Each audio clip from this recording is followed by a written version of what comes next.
નમસ્કાર દર્શક મિત્રો, નયા ભારત ન્યૂઝમાં તમારું હાર્દિક સ્વાગત છે। હું છું Mansuri Sherbanu.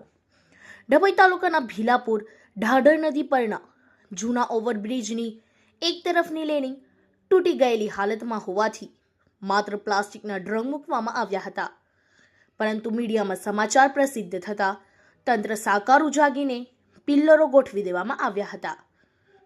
ડભોઈથી statue of unity main road પર તાલુકાના રાજલીથી ભીલાપુર વચ્ચે ઢાઢર નદી પરના જૂના ઓવરબ્રિજની એક તરફની રેલિંગ તૂટી જતા તંત્ર દ્વારા માત્ર પ્લાસ્ટિકના ડ્રમ મૂકીને સંતોષ માન્યો।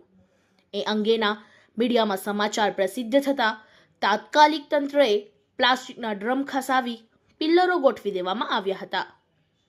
અવરજવર કરતા વાહન ચાલકોને સલામત અંગે તૂટી ગયેલા જૂના ઓવરબ્રિજને રિપેર કરવા વાહન ચાલકોની લોક માંગ ઉઠી છે। Bureau report Lalabhai Bhatiyara.